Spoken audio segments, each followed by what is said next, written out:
প্রার্থীর জন্য আমরা ভোট দিলাম, সেটা খুব গুরুত্বপূর্ণ, কিন্তু গণভোটটা খুবই গুরুত্বপূর্ণ। বাংলাদেশে গণভোট ও 13তম জাতীয় সংসদ নির্বাচনে ভোটদানের পর এবার ফলাফলের অপেক্ষা। দেশের বিভিন্ন অঞ্চলে ভোট চলাকালে এখন পর্যন্ত বড় আকারের কোনো সহিংসতার খবর পাওয়া যায়নি। রাঙামাটি, খাগড়াছড়ি ও বান্দরবান সহ দেশের অন্যান্য এলাকার ইন্ডিজেনাস পিপলসরাও নির্বাচন ও গণভোটে অংশ নিয়েছেন। পার্বত্য চট্টগ্রামের 3টি আসনে ইন্ডিজেনাস জনপ্রতিনিধি নির্বাচিত হওয়ার সম্ভাবনা আছে।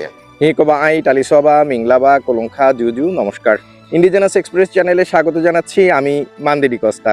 সংবাদ মাধ্যমগুলো বলছে সকাল থেকে নারী ভোটারদের উপস্থিতি ছিল অনেক বেশি। বিএনপি সহ অধিকাংশ রাজনৈতিক দল জুলাই সনদের উপর গণভোটে হায়ের পক্ষে অবস্থান নিয়েছে, ফলে গণভোটে হা জয়ী হওয়ার সম্ভাবনাই বেশি।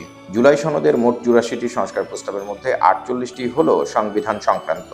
গণভোটে জুলাই সনদ পাশ হলে তত্ত্বাবধায়ক সরকার ব্যবস্থা আবারও ফিরে আসবে। সংসদে উচ্চকক্ষ চালু ও 10 বছরের বেশি কেউ প্রধানমন্ত্রী না থাকার বিধান সহ বিভিন্ন গুরুত্বপূর্ণ সংস্কার বাস্তবায়ন হবে।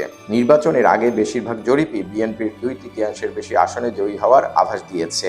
এদিকে আওয়ামী লীগ দলীয়ভাবে নির্বাচনে অংশ না নিলেও নির্বাচন প্রতিহত করেনি, ফলে নির্বাচন ঘিরে যে সহিংসতার আশঙ্কা ছিল তা অনেকটাই কেটে গেছে।